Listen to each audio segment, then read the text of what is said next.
De regreso con ustedes y bueno, ya está con nosotros nuestro invitado. Ustedes estaban escuchando la musiquita y también estaban escuchando la conversa que yo tenía porque teníamos el micrófono abierto, nos reportaban por ahí que estaba el micrófono abierto y estábamos hablando precisamente del tema que íbamos a desarrollar, el doctor que nos acompaña, que además, bueno, nos reencontramos porque fue dirigente estudiantil en el decanato de medicina de la UCLA, ahora como médico, epidemiólogo y además especialista en salud laboral, en salud pública, en salud colectiva, viene a nutrirnos porque ha sido un planteamiento bien interesante y ustedes lo escuchaban, quienes nos siguen y estaban viendo el videito, que sobre los refugios y sobre, bueno, cómo atender dignamente a las personas que están en los refugios, porque refería en esa entrevista en Telesur y lo compartíamos hace poco momento, que bueno, esto dignifica también la atención en los refugios y queríamos conversar con nuestro invitado de la mañana de hoy, que decidimos conversar con él, con el doctor Daniel Montero Caón, que es médico epidemiólogo, docente de varias universidades en materia de medicina, también, bueno, especialista en salud pública, en salud colectiva, en salud laboral. Hablabas de esa, precisamente, situación de atención en materia de salud durante la tragedia. ¿Qué aspectos podemos resaltar? ¿Qué aspectos podemos considerar en relación a este tema de asistencia post la tragedia? Bueno, buenos días y bienvenido. Buenos días, bienvenido. Nuevamente nos encontramos a abordar un tema bastante complejo en una situación muy difícil y lamentable luego de estos terribles dobletes sísmicos, estos terremotos que ocurrieron el 24 de junio. Primero es importante aclarar también esas categorías, ¿no?, entre la salud pública y la salud colectiva. La categoría salud pública, que ha sido la categoría tradicional, ha venido transformándose a una categoría de empleo más dialéctico, más integral, que es la salud colectiva. La salud pública tiene una concepción muy reduccionista asistencial, de atención de la lesión desde el punto de vista biológico y desde un punto de vista también paternal como Estado, el Estado que atiende, que asiste. En cambio, la salud colectiva tiene una concepción mucho más compleja, mucho más amplia, en la cual se integra no solamente lo biológico, sino también el elemento psicosocial del individuo. Y además de eso, la corresponsabilidad, porque el Estado tiene responsabilidad, pero también los ciudadanos tienen la responsabilidad también de organizarse y participar en el proceso de salud. Que creo que es lo que en este momento nos convoca a todos, a asumir esa corresponsabilidad, o sea que es más salud colectiva que pública, porque a pesar de que pública por la asistencia que el Estado está dando en materia de salud, todos somos responsables también de generar la prevención, de generar la atención, no solamente desde lo que convoca a atender una lesión o atender una situación propia de una patología, o atender la situación de un tratamiento, sino más en el estado psicoemocional y psicosocial en el cual se encuentra el individuo, sobre todo ahora, bueno, que tiene una alteración emocional tremenda, que ha perdido su vivienda, que ha perdido familiares, que está sujeto bajo el dolor, la depresión y que debe ser asistido también por otros profesionales. Y además de ello, la salud colectiva nos aborda, entender la determinación social que hay en la salud. Y estas situaciones tan complejas como el desastre de los terremotos también evidencian vulnerabilidades. Vamos a ver diferencias en la forma en que se puede abordar el problema dependiendo de las condiciones también socioeconómicas de la población y eso se empieza a evidenciar. Y de ahí es importante que conversamos antes de la entrevista de esta ley, que es la Ley de Refugios Dignos. Por decirlo de alguna forma, Venezuela tiene como un instrumento de cómo, con categorías muy interesantes, muy avanzadas que tiene esa ley y que invito a toda la ciudadanía que la revisemos, que es la Ley de Refugios Dignos del año 2011. Esa ley plantea, primero, que trasciende de una categoría muy interesante, que es la categoría de albergue, a la categoría de refugio. O sea, eso ya, desde el punto de vista de la concepción, cambia. Y involucra al sujeto que está en ese proceso a trascender a un buen vivir en esas condiciones. O sea, le da un proceso de dignificación al individuo, de cómo garantizar en esas condiciones tan adversas un proceso de dignificación y entender que el refugio debe verse como un proceso de transición. O sea, no vas a vivir toda la vida ahí, un refugio, sino que es una etapa de transición hacia un nuevo hábitat en el cual se puedan garantizar de forma digna, segura y saludable la vida de las personas. ¿En qué condiciones debería estar un refugio, a propósito de lo que usted dice, doctor? Porque bueno, hemos visto cantidad de informaciones en medio de también toda esta guerra de información y desinformación en la que estamos viviendo. Yo yo vi una persona que hablaba de que, bueno, ellos están siendo atendidos, que tienen un personal médico, que tienen seguridad, que tienen alimentación, que lo perdieron todo, sí, pero que, bueno, están recibiendo esa asistencia en el refugio donde están. Mientras he visto también otras personas que, bueno, ha llovido, el refugio no está acorde, no han armado la cosa, aquí no ha llegado nadie, no nos han atendido, y todo eso es parte de esa dinámica informativa también. Hay personal que maneja esa ley de refugio, que maneja esta concepción de la cual usted se refiere y que estén atendiendo esa necesidad. ¿Cuál es la condición y la información que le llega a ustedes como profesionales de la salud de lo que está pasando en esos refugios y de la atención que se le está dando post terremoto y por la tragedia, que estamos en este proceso de la tragedia, a esas personas que están afectadas? Bueno, si uno visualiza como ciudadano viendo el proceso y las declaraciones que se vienen dando, bueno, primero el Estado a los pocos minutos que ocurre la situación, se define un estado de emergencia nacional, hay una autoridad única para abordar la situación y vemos en los reportes que hace el Estado venezolano de que estos campamentos transitorios empiezan a establecer categorías que tienen que ver con la ley de refugios dignos, proceso de dignificación. Vemos con mucha importancia que en segmentos anteriores se venía mencionando, que es el abordaje de los primeros auxilios psicológicos que tienen que ver en esta situación. Tenemos que entender que nuestra ciudadanía está atravesando un trauma y es un trauma real, o sea, hay un trauma por la situación de los terremotos. No solamente quienes vivieron el terremoto en su mayor magnitud en las zonas más afectadas, sino toda la población venezolana.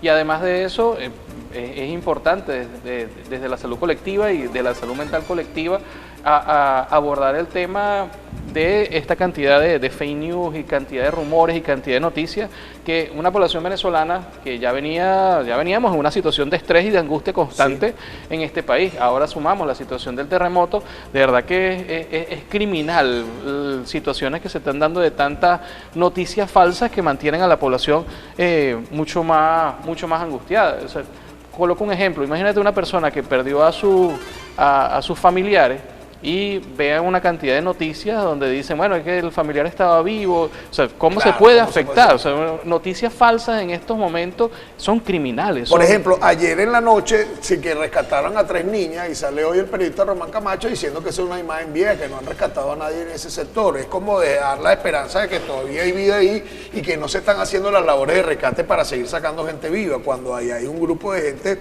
que está atendiendo esa realidad y esa necesidad en el sitio, de rescatistas y de profesionales médicos. Entonces, esa desinformación y lo que usted dice, cuál es el impacto emocional para una persona que perdió a alguien en esa tragedia y que ve una información como esta, como que no se hizo lo suficiente, como que no se siente una frustración y una rabia propia de esa pérdida y de ese dolor. Y por eso es tan valioso y felicito enormemente al gremio de psicólogos y a los centros de estudio, porque lo que comentamos, Lara tiene una potencialidad en la formación de la salud mental. Tenemos 3 pregrados de psicología, la UCLA, la Universidad de Yacambú, la psicología social de la Universidad Martin Luther King, los posgrados de psiquiatría, tanto de adultos como pediátricos, y que se sumen en estos momentos. Es fundamental que los profesionales de la salud mental se sumen en estos momentos para abordar como primeros auxilios psicológicos y como mecanismos de articulación, y de verdad que felicito lo que viene haciendo el compañero Gerardo Sánchez del Colegio de Psicólogos de Lara y bueno, toda la mancomunidad de profesionales en el área, porque debemos sumarnos sin mezquindades y sin diferencias. Estamos en una emergencia nacional en estos momentos y debemos sumarnos todos a la atención, y la salud mental en estos momentos es muy importante. ¿Qué evaluación se hace tomando como referencia esa ley de los refugios que ahorita se están instalando con la ayuda? He visto unas carpas chinas, he visto una organización ahí de gente, el gobierno da cuenta a diario de todo lo que se viene haciendo, asistencia en materia de salud, consultas, personas que están en los refugios y atenciones que vienen dando. Mira, para poder entender cómo empezar un proceso de la atención que se viene dando desde el primer segundo, también tenemos que entender que eso requiere recursos, se requiere movilidad de recursos para poder garantizar. Y bueno, en las entrevistas que me han invitado en estos últimos días desde el tema de la salud colectiva, es importante entender, hay una categoría muy importante de la salud colectiva que tiene que ver con la economía política de la salud. Para poder garantizar el derecho de la salud se requieren recursos, y Venezuela requiere recursos. Y en estos momentos, y aprovecho este espacio para indicar que la mejor ayuda humanitaria que puede tener Venezuela para la atención de las víctimas y de toda esta catástrofe que estamos viviendo, es que todos esos recursos que tiene Venezuela congelados, que se estiman en más de 30.000 millones de dólares, sean liberados, porque son recursos, no son de particulares, son del Estado venezolano, son del pueblo venezolano, y ahora, como nunca, los necesitamos en esta terrible situación que estamos viviendo.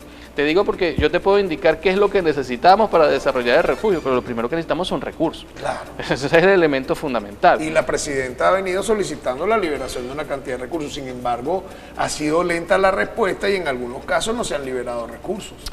Por eso, la mejor ayuda humanitaria que puede tener Venezuela es que los países que tienen congelados, retenidos, recursos que son del pueblo venezolano, liberen esos recursos y todas esas medidas coercitivas unilaterales que se han impuesto sobre la nación sean ya completamente liberadas para que nuestro pueblo pueda acceder a los recursos y poder iniciar el proceso de reconstrucción. Doctor, usted como epidemiólogo también se ha comentado mucho la situación que queda después de esta tragedia por las muertes, personas que no han sido rescatadas, que están bajo los escombros, que han sido sepultadas en un cementerio que se definió allí para también sepultar a la cantidad de personas, que si la descomposición de los cadáveres, que si pedían cal, formol, que después fue desmentido.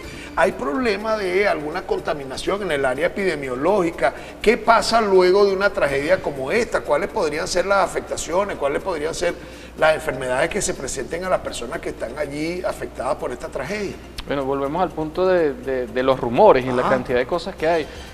Paréntesis, yo ayer escuchaba una entrevista que le hacían al jefe de bomberos de Costa Rica, que está acá como una delegación haciendo atención, y él denunciaba en las propias redes sociales del Cuerpo de Bomberos de Costa Rica, mandaban mensajes, mira, hay personas en no sé qué sitio, y los cuerpos se trasladaban, los cuerpos de atención de emergencia se trasladaban a ese sitio y ahí no había nada. Entonces, imagínate la cantidad de tiempo que se perdió, que son vidas humanas, por la cantidad de desinformación indicando que habían personas aquí, habían personas allá, y que eran rumores completamente falsos, y personas que se pudo trasladar esos equipos a donde realmente estaba, no llegaron a tiempo porque se movilizaron a la cantidad de likes que la gente le había puesto a un rumor que era falso.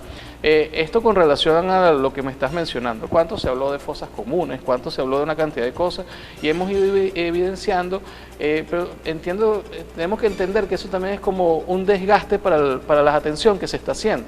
Y me parece que yo estoy en un hospital y tenga que constantemente responder a la atención de cosas que no son, y a lo que es, no me permiten, me distraigas el tiempo porque tengo que estar... Esto en cierta forma para resumirte a la pregunta que me hacías de las fosas comunes. Bueno, hasta el momento no hay evidencia real de que se haya establecido ninguna fosa común. No, yo he visto que han sepultado a la gente en espacios individuales. Y hemos visto incluso las imágenes que están los familiares ahí acompañando. Lo que me imagino que en este momento también debe activarse. Si tú tienes un familiar que no aparece, que no te identifica, bueno, hay un protocolo que están siguiendo las autoridades. Claro, y que son protocolos... Me imagino que estrictas normas sanitarias que evitan cualquier tipo de contaminación, que también fue un rumor que se generó por y que ahí. Son protocolos nacionales e internacionales que se vienen cumpliendo. Eso tenemos marcos normativos y hay una cantidad de elementos que se vienen desarrollando.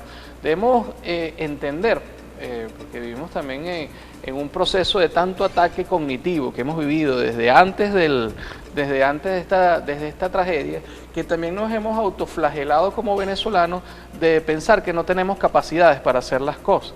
Y debemos entender que es que ningún país de América Latina y del Caribe, incluso ningún país de los llamados industrializados del primer mundo, pudiesen tener una capacidad para haber resuelto una situación de un terremoto como, bueno, los especialistas sísmicos, geólogos, están estudiando el fenómeno de un doblete sísmico de la magnitud que ocurrió y con las condiciones en las cuales ocurrieron.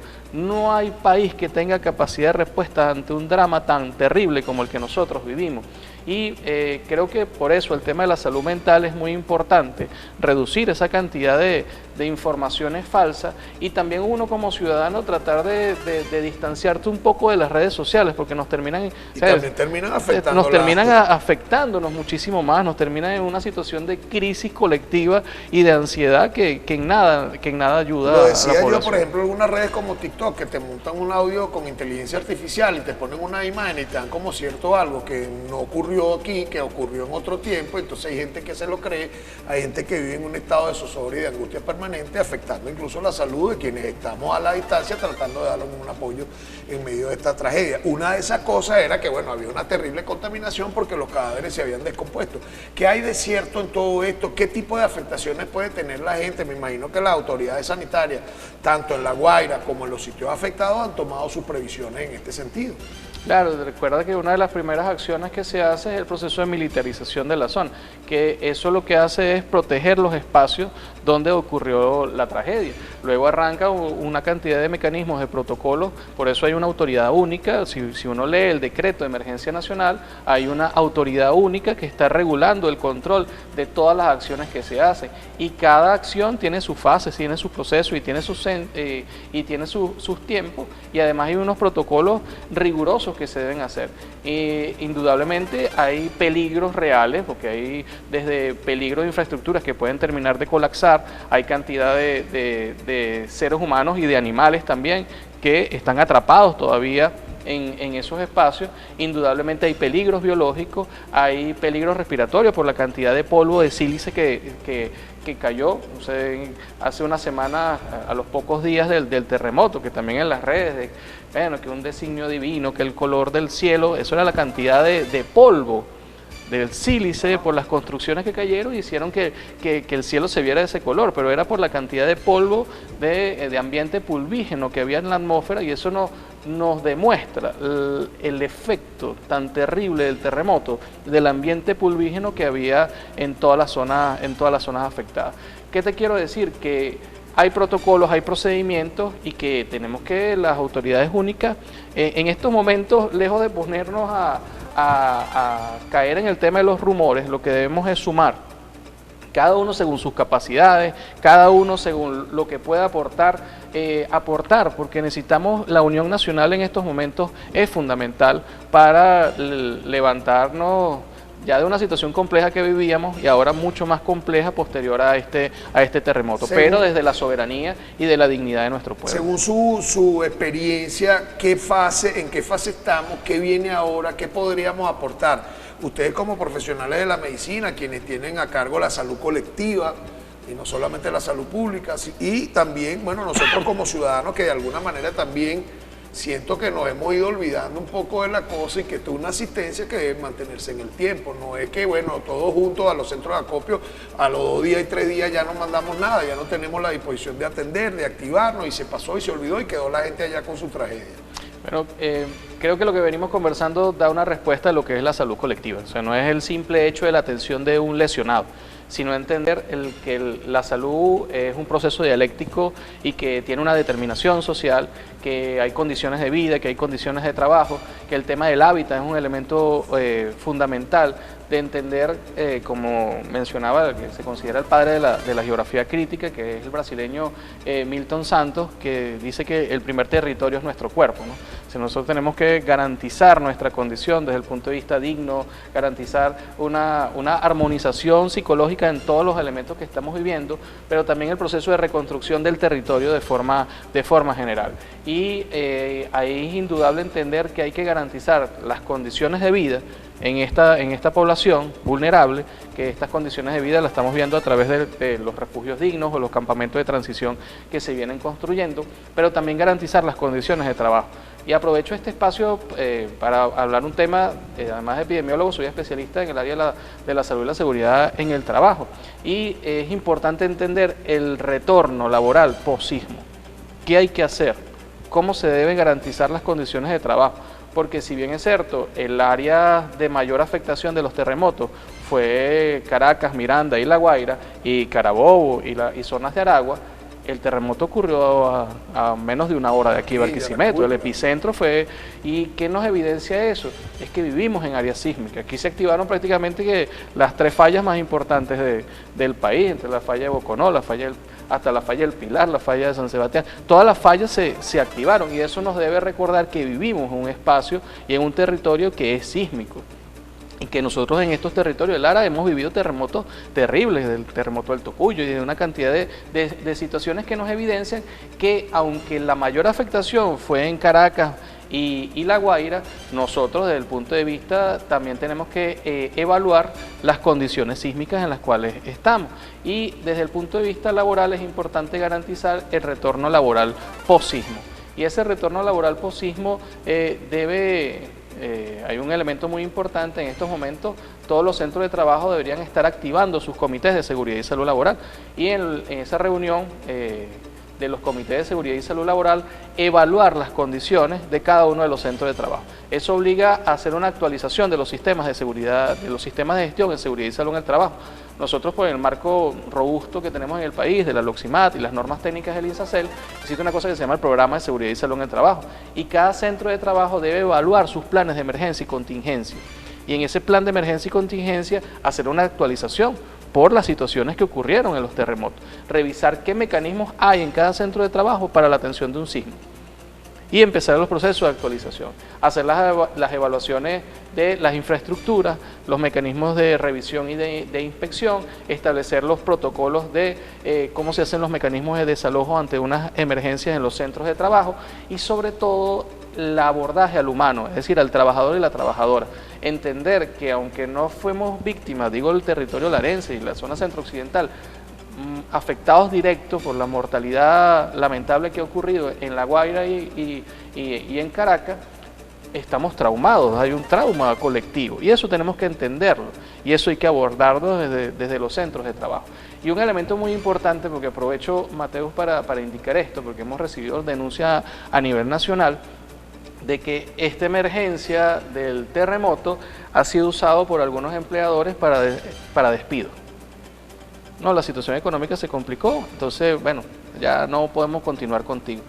Es una cosa que es extremadamente, que violenta la dignidad y violenta ante una emergencia y suma un problema a la emergencia nacional. Esto bajo ninguna circunstancia se puede tolerar y aceptar, y menos dentro del marco jurídico venezolano, de que la emergencia nacional sea concebida como un instrumento para desmejoras laborales o despidos laborales. Entonces, esos mecanismos hay que explicarlos, hay que garantizarlos, y la activación de los comités de seguridad y salud laboral en cada uno de los centros de trabajo para adecuar los sistemas de gestión en seguridad y salud en el trabajo a las condiciones de los terremotos y al proceso de un retorno laboral digno, seguro y saludable ante las condiciones que estamos viviendo. Así es, y creo que eso es bien importante, que de los centros laborales la gente pueda tener un plan de contingencia en caso de cualquier desastre, en este caso el tipo de terremoto, cuáles son las condiciones en las cuales estás en tu trabajo, cuáles son las vías de escape, cuáles son las condiciones en las que me encuentro, porque muchos de los que estaban trabajando en alguna de esas edificaciones perdieron la vida por no tener un programa de esto.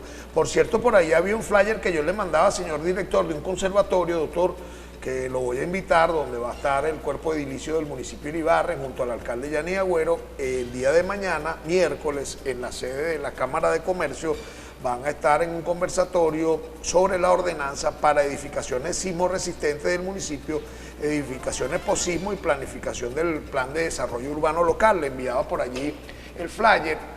Va a ser esta iniciativa el día miércoles.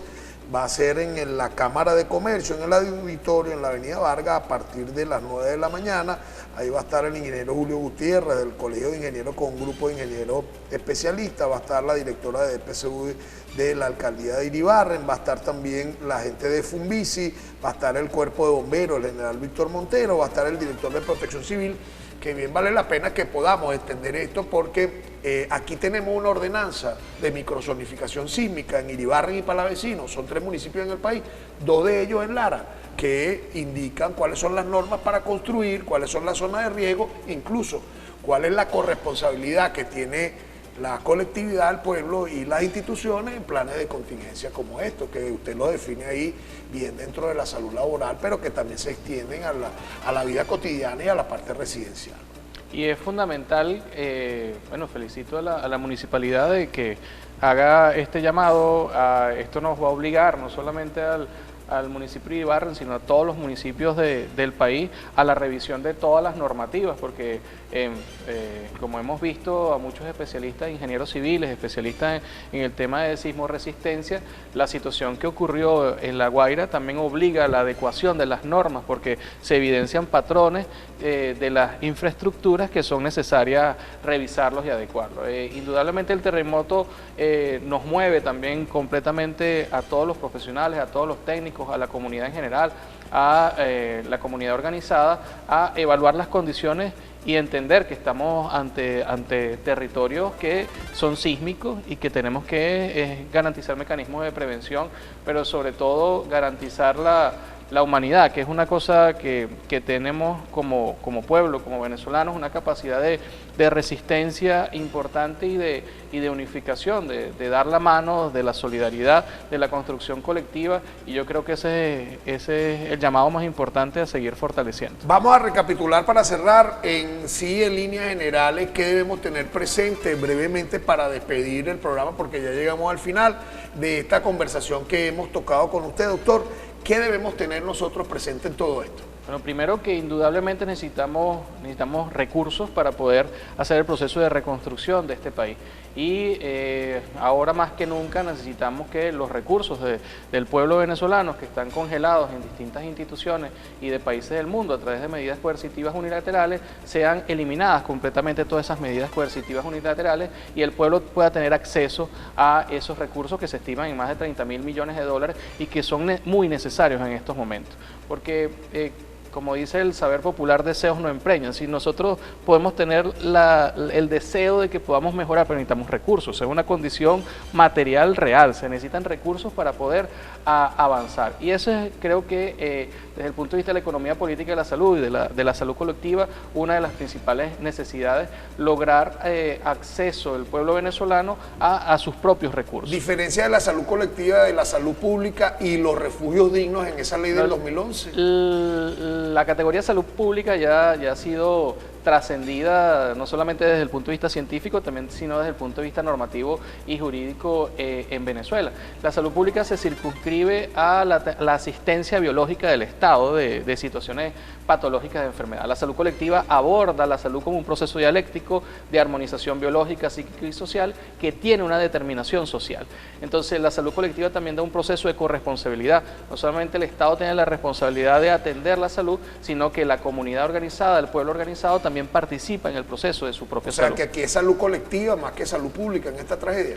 No solamente en esta tragedia, sino en cualquier condición de la vida.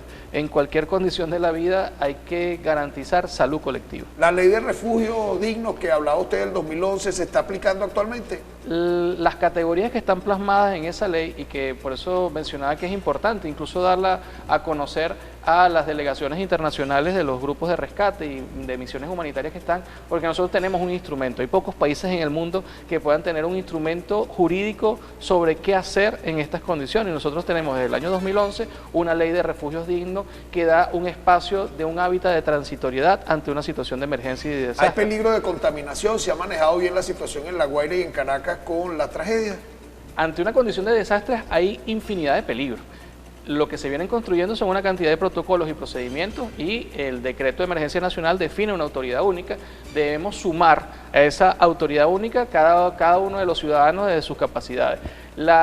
La fase de mayor gravedad, que era el proceso de rescate de los sobrevivientes, que todavía se sigue desarrollando, es importante, pero ahora viene una de las fases más importantes en la cual sumamos todos. Así, no se necesita que usted sea médico, que sea psicólogo, que sea profesional, que es colaborar en cada una de esas personas que han quedado sin su vivienda, que han quedado en condición de vulnerabilidad y que en estos momentos están en un refugio o en un campamento transitorio y por eso los centros de acopio y los distintos espacios son muy importantes que todos sumemos y que todos podamos sumar a el proceso de reconstrucción del país. Aprovecho el espacio, volviendo al tema de la medicina del trabajo, el día jueves a las 7 de la noche a través de la plataforma de Google Meet vamos a desarrollar un taller con la abogada penalista Génesis Peroso para abordar un tema importante que tiene que ver con las responsabilidades del empleador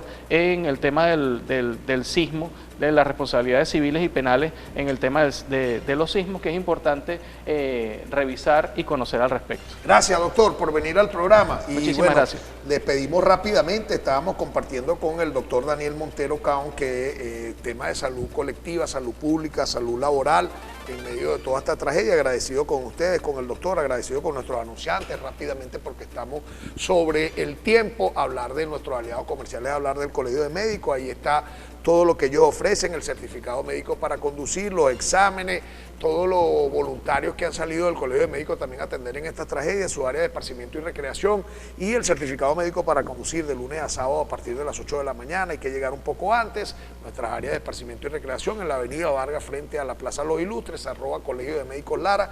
Ahí están nuestras redes sociales haciendo el trabajo también del gremio médico y ofreciendo espacios para la colectividad. Y Suspensiones Balcania, todo lo que busquen repuestos de amortiguación y de suspensión para su vehículo, los tenemos nosotros allí, somos los mejores de Lara, más de 60 años, 3 generaciones en esto, ofreciendo la mayor cantidad de repuestos y el mejor servicio, por eso somos los mejores. Ahí está la familia Bessi, avalada por la Cámara de Importadores de Autopartes y Repuestos, en la carrera 19, esquina de la calle 44, nos pueden seguir en @suspensiones.balcania. Reposición de la entrevista a las 5 de la tarde y a las 11 de la noche para quienes sintonizaron tarde, y queda ahí colgada en nuestro canal de YouTube, Latina TV Barquisimeto. Los esperamos mañana a partir de las 6 de la mañana en vivo. Bendiciones para todos.